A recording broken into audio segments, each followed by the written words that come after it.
El numeral 10 del artículo 18 que estamos analizando dice: receptar la declaración juramentada del titular del dominio con la intervención de dos testigos idóneos que acrediten la necesidad de extinguir o subrogar de acuerdo a las causales y según el procedimiento previsto por la ley el patrimonio familiar constituido sobre sus bienes raíces, en base a lo cual el notario elaborará el acta que lo declarará extinguido y dispondrá su anotación al margen de la inscripción respectiva en el registro de la propiedad.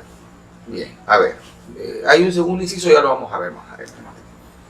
Aquí hay que hacer una aclaración histórico-procesal, si cabe la expresión. Estamos hablando de dos testigos idóneos. La idoneidad del testigo estuvo siempre regulada en el Código de Procedimiento Civil de una manera especial. Es decir, había 4 aspectos que marcaban la idoneidad del testigo: la edad o capacidad, depende de cómo lo quieran decir, el conocimiento, la probidad y la imparcialidad. La edad o capacidad es lo que determinaba que el testigo no pudiera comparecer por sí mismo si es que era menor de edad, si es que tenía algún tipo de tutela, curaduría, etc. El conocimiento tenía que ver con el estado mental de la persona, ya sea por un defecto físico, mental, de nacimiento, una incapacidad que sea superviniente, una persona que tenga, por ejemplo, algún tipo de discapacidad para poder entender las cosas, una persona que tenga que estar sujeto a una guarda especial, una tutela, una curaduría, etc., tiene que obviamente pues ser representada por esta persona, y si quien percibió el hecho era una persona sin conocimiento, pues el tutor no podía dar la versión por quien estuvo presente. También se consideraba falta de conocimiento a las personas que, estando en completo uso de sus atribuciones mentales, las tenían turbadas por algún motivo, por alcohol, por drogas, por alguna circunstancia, un impacto emocional especial. Esas eran las personas que estaban privadas del aspecto llamado conocimiento. Teníamos también a las personas que no eran imparciales, y quizás uno de los elementos vitales para el testigo es la imparcialidad, como lo es también para el juez. La imparcialidad se medía en base a determinados parámetros: el parentesco, la afinidad, bueno, la afinidad y la consanguinidad, que son parte del parentesco, haber sido socios, ser compadres, tener interés en la causa, haber sido abogado, etc. Que son factores que el legislador consideraba que eventualmente pues violaban el principio de imparcialidad. Y finalmente tenemos la probidad. La probidad, que no es otra cosa que la honestidad, la persona honesta, la persona proba, la persona sujeta a prueba.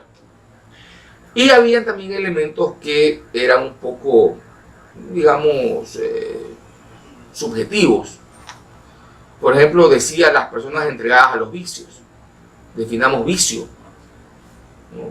Vicio es que me fume 2 cajetillas de cigarrillos al día, que me pase jugando PlayStation 2 horas cada día, que me voy a un casino pero juego 15 minutos todos los días, o juego 2 horas pero solamente hasta que pierda $5, o juego solo media hora y puedo perder $1.000.000.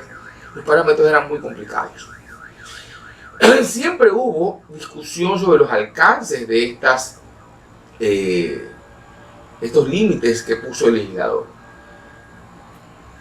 Incluso la Corte Constitucional derogó algunas de estas causales.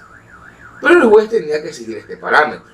Es más, la ley decía, CPC, que a pesar de que alguno de los testigos estuviese en una de estas causales, el juez igual podía darle valor probatorio si llegaba a la conclusión de que el testigo había dicho la verdad. Es decir, el juez podía soslayar que sea socio, que sea pariente, que haya estado borracho o lo que sea, con tal de que él llegase a esa convicción. O sea, era una responsabilidad muy alta de parte del juez.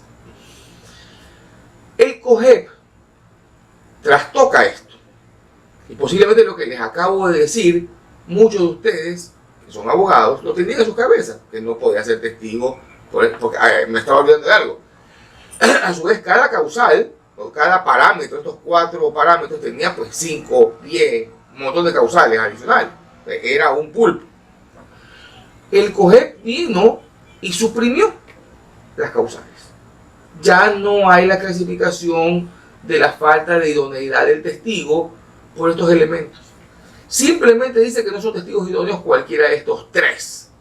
Y menciona los que no estén en condiciones, no tienen sus facultades mentales, intelectuales, los que se hayan turbado en sus sentidos por alguna circunstancia, sustancias estupefacientes, psicotrópicas, etcétera, ¿no?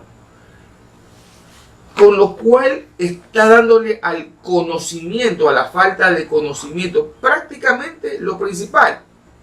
Y lo otro es la falta de capacidad, menores, etcétera. Es decir, no hay una sola causal de falta de imparcialidad. No hay una sola de las causales que eran antes falta de probidad. Y de las de falta de conocimiento hay apenas 2. Y por la falta de capacidad, que era la primera, pues eso no puede dejar de estar en la ley. La pregunta del millón para los jueces y los abogados que llevan procesos es: ¿puede tomar el juez con toda tranquilidad la declaración al papá, al hermano, al socio, al que fue abogado? La respuesta de cajón es sí. Pero la persona que aporta un testigo de esa calidad sabe que el juez puede valorar esa respuesta como parcializada y no darle fuerza probatoria. No está obligado a hacerlo, pero lo va a hacer en la gran mayoría de casos. Eso quiere decir que nos han dado la responsabilidad de los usuarios del sistema. Que estemos muy claros de cuándo llego a un testigo que, a pesar de que no está prohibido en la ley, la fuerza probatoria de su testimonio va a ser muy débil. ¿Por qué les hago todo este antecedente que lo considero absolutamente indispensable? Porque estamos claros que eso es esas son las normas que rigen a los testimonios y a las cuales debe someterse el juez para calificar al testigo de idóneo o no. Pero tenemos esta norma que habla de testigos idóneos. ¿Y quién lo acredita? El notario. Es decir, le están dando al notario una atribución jurisdiccional. Tendría que tomar el notario el artículo específico del COGEP, ver si es que está adaptándose o no a esas causales y permitirlo. La pregunta es: ¿puede entonces el notario decir, aquí dice que este testigo no es idóneo, por lo tanto no lo acepto? O el día de mañana el notario puede decir, vea, a mí declare el que sea, porque la idoneidad del testimonio, por último, es una atribución del juez cuando valora la prueba. Y a mí no me importa si el señor es socio, amigo íntimo, enemigo capital, no me importa. Sin embargo, por algo la ley ha utilizado testigos idóneos. Si es una diligencia notarial, debo presumir que la intención de la norma o de quien creó la norma es que sea el notario el que haga esta valoración. Habrá que ver en cada caso cómo se actuará, pero la lógica jurídica me lleva a pensar que el notario tiene algún tipo de atribución para negarse. Claro, el notario me va a decir a mí, por último, ¿cuál es mi problema? El testigo declara, yo cobro mi dinero y se hace la diligencia. El tema es el notario que le gusta ser más puntilloso, más ortodoxo, y se encuentra con este elemento de la idoneidad del testigo. Obviamente, lo central, digamos aquí, es la extinción del patrimonio familiar. Y es el notario el que elabora el acta que lo declara extinguido o subrogado. Es decir, el notario toma una decisión. Por eso es que yo no desligo el tema de la idoneidad del testigo. El notario puede decir, ¿sabe qué? Esto me parece un fraude. Estos testigos para mí son no confiables y yo no me quiero meter en un problema. Podría pasar. Es el tema que me parece de análisis, lo hemos visto con algunos abogados y pues no tenemos una respuesta inflexible. Cada notario tendrá que tomar en cuenta los alcances de la misma.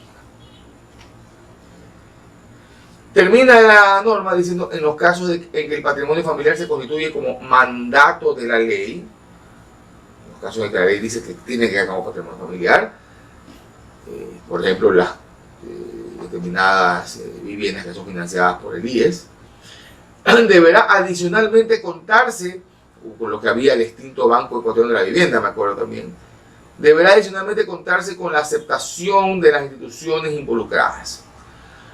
Si tales instituciones ya no existen, están inactivas, liquidadas o canceladas, o no hay la documentación de las mismas en el órgano regulador competente, y así se certifica, no será necesaria su aceptación.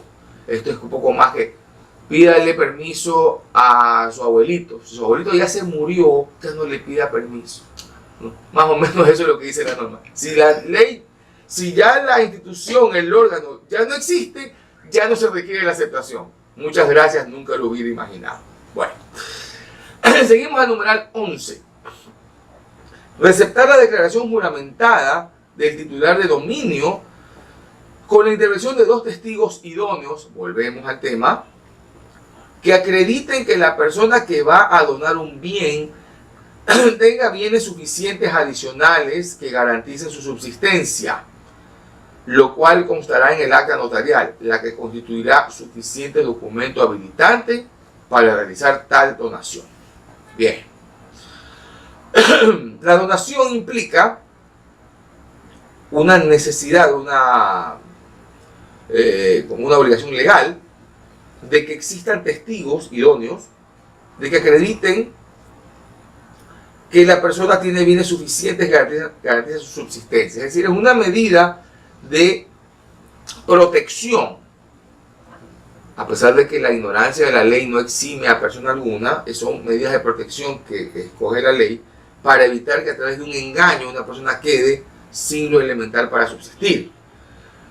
Entonces, mediante engaño se hace una donación donde la persona queda sin vivienda, queda completamente desprovista de un sitio para vivir, y entonces la ley quiere proteger a esta persona haciendo que vayan dos testigos idóneos, que no van a ser obviamente los amigos de quien lo quiere despojar,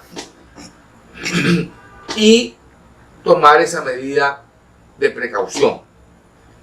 Sabemos que a la larga es muy difícil que el notario o hasta el juez pueda pues investigar el pasado del testigo y llegar a la conclusión de que es o no es un acto colusorio o es o no es un acto ya previsto para despojar a la persona. Sin embargo, lo único que yo le puedo decir al notario es que la ley no le prohíbe el olfato, la ley no le prohíbe el sexto sentido, la ley no le prohíbe ciertos elementos. Hay notarios que son más agresivos que otros, por supuesto, pero, y eso ya lo hablaremos con respecto a un tema más adelante, pero hay notarios que me han dicho, yo sí, me meto directamente y les digo, a ver, ustedes de dónde son, cómo lo conocen, es decir, hacen su investigación, porque dicen, al fin y al cabo, tampoco quiero que en mi notaría sea un acto de injusticia, se cometa aquí un acto, aunque yo no tengo nada que ver, pero me molesta que se haga a través mío. Son criterios.